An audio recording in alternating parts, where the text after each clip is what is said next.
రెండో ప్రపంచ యుద్ధం జరుగుతున్నప్పుడు చాలా మంది ఏం చేశారంటే దేవుని ఎరిగిన బిడ్డలు కూడా ఆ యుద్ధంలో పాల్పొందడానికి వెళ్ళారు. ఒకానొక దేశంలో ఇలానే ఒక ఆరాధన జరుగుతూ ఉంటే ఒక దైవజనుడు ఒక ప్రకటన చేశాడు. అదేంటంటే,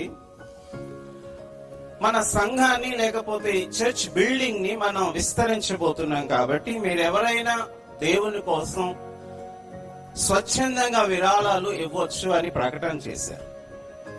ప్రకటన చేసిన తర్వాత ఆరాధన అయిపోయింది. ఆరాధన అయిపోయిన తర్వాత ఇద్దరు స్త్రీలు ముందుకు వచ్చారు పాస్టర్ గారి దగ్గరికి. ఒక స్త్రీ తన చేతిలో కొంత డబ్బు, ఒక $1000 పాస్టర్ గారికి ఇచ్చి అన్నది, మా అబ్బాయి యుద్ధానికి వెళ్ళాడు, అక్కడ యుద్ధంలో పాలు పొంది తిరిగి ఇంటికి క్షేమముగా వచ్చాడు, కాబట్టి నేను దేవునికి కృతజ్ఞత చెల్లించాలనుకుంటున్నానని చెప్పి, పాస్టర్ గారు మీరు ప్రకటన చేశారు కదా మనం మందిరం కడుతున్నామని, ఎక్స్టెండ్ చేస్తున్నామని, సో ఈ కానుక ఈ $1000 ప్రభు పరిచర్య కొరకు ఉపయోగించండి అని చెప్పింది. మంచిదమ్మా అని చెప్పారు. నెక్స్ట్ ఇంకొక స్త్రీ నిలబడి ఉంది, ఆమె వచ్చింది. ఇప్పుడు ఆమె వచ్చి ఆమె చేతిలో కూడా కానుకుంది. అది $2000.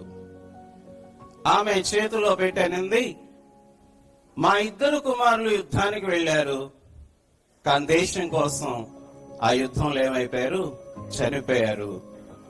అయినప్పటికీ నేను దేవునికి కృతజ్ఞత చెల్లించాలనుకుంటున్నాను. మీరు మన పరిచర్యలో మన మందిరాన్ని ఎక్స్టెండ్ చేస్తా అన్నారు, ప్రకటన చేశారు. నేను దేవునికి కృతజ్ఞతగా ఈ $2000 కానుక తీసుకొచ్చారని చెప్పి. మీకు అర్థమైంది అనుకుంటాను. దేవుడు మన జీవితంలో మంచి చేసినా మనం కృతజ్ఞత చెప్పాలా?